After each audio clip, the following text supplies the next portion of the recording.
আজকে সকাল থেকে বৃষ্টি পড়তেছে, তাই ভাবলাম একটু মজার মজার খাবার খাই। একটু বিরিয়ানি রান্না করলাম আর একটু তালের পিঠা বানালাম। সো হ্যালো এভরিওয়ান, আসসালামু আলাইকুম, welcome back to my another blog. আশা করি সবাই ভালো আছেন। আলহামদুলিল্লাহ আমিও ভালো আছি। তো সকালবেলা আমার ছেলেদের একটু দুধ বানিয়ে দিলাম, তারপর চলে আসলাম রান্না করার জন্য। তো এখানে সকালে খাওয়ার জন্য একটু খিচুড়ি রান্না করলাম। খিচুড়িটা একটু পাতলা পাতলা করে রান্না করেছি। এভাবে করে রান্না করে আমার ছেলেরা খেতে পছন্দ করে। তো সকাল সকাল এই খিচুড়িটা আমিও খেলাম আর ছেলেদেরও খেতে দিলাম। তো খাওয়া দাওয়া শেষ করে আমার ছেলে স্কুলে চলে গেল, মানে মাদ্রাসায় চলে গেল। তারপর দুপুরের জন্য রান্না বান্নাও করে নিলাম হালকা পাতলা। তো তারপর আমার ছেলে মাদ্রাসা থেকে ফিরে আসলো, সবাই মিলে একসাথে দুপুরে খাওয়া দাওয়া শেষ করে চলে গেলাম পিঠা বানানোর জন্য। যেহেতু অনেক বৃষ্টি পড়তেছে, তাই ভাবলাম যে একটু পিঠা বানাই। তো এখানে নিয়েছি তাল, আর তালের সাথে 1 কাপ আটা, 1 কাপ চালের গুড়, চিনি, নারিকেল একসাথে আমি মাখিয়ে 10 মিনিট রেস্টে রেখে দিয়েছিলাম। তারপরে যেভাবে করে সবগুলো পিঠা ভেজে নিয়েছিলাম।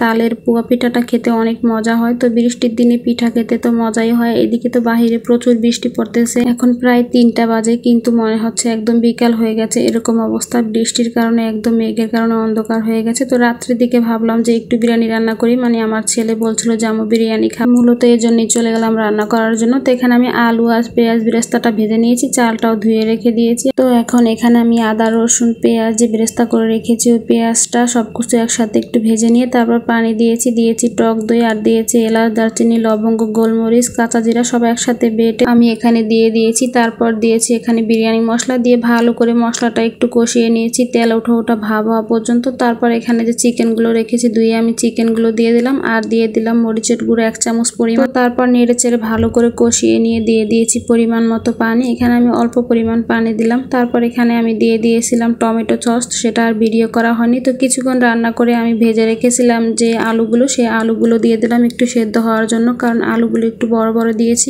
এখন দিয়ে দিলাম এখানে আমি 1 চামচ পরিমাণ চিনি, দিয়ে ভালো করে ঢাকনা দিয়ে আমি একটু সেদ্ধ করে নেব। তো এগুলো সেদ্ধ হতে হতে পাশে আবার আমি পোলাওটা রান্না করে নেব। এগুলোর ভিতরে আমি আবার পরে চিকেনটা ঢেলে দেবো। তো এখানে তেলের ভিতরে আমি এলাচ, দারচিনি আর লবঙ্গ দিয়ে একটু ভেজে নিয়ে তারপর দিয়ে দিয়েছি পোলাওয়ের চালগুলো। তো পোলাওয়ের চালগুলো দিয়ে ভালো করে নেড়েছে একটু ভেজে নেব, কারণ ভালো করে ভেজে নিলে পোলাও বা বিরিয়ানিটা একটু ঝরঝরে হয়। তাই তারপর এখানে একটু গরম পানি দিয়ে দিলাম, যতটা পরিমাণ চাল নিয়েছি তার ডাবল পরিমাণ আমি এখানে পানি দিয়ে দিলাম। দিয়ে নেড়ে চেড়ে এগুলো একটু ফুটতে দিয়ে এখানে আমি দেখলাম যে চিকেনটা হয়ে গেছে। তো ঝোলের থেকে চিকেনটা আলাদা করে আমি ঝোল আর আলুগুলো একদম সুন্দর করে দিয়ে দিলাম সেই পোলাওয়ের সাথে, দিয়ে একদম আঁচটা কমিয়ে একটু কিছুক্ষণ রান্না করে নেব। তারপর আমি এখানে কিছুক্ষণ পর দিয়ে দেব একটু লবণটা আমি কম হয়েছে বলে আর একটু এখানে দিয়ে দিলাম। তারপর একটু ভালো করে নেড়ে চেড়ে উল্টে পাল্টে দিয়ে আমি এখন দিয়ে দেব সেই চিকেনগুলো, আর সাথে দিয়ে দেব 2টা কাঁচামরিচ, দিয়ে ভালো করে নেড়ে চেড়ে চিকেনের সাথে সবগুলো চালের সাথে ভালো করে মিশিয়ে তারপর একটা ঢাকনা দিয়ে একদম লো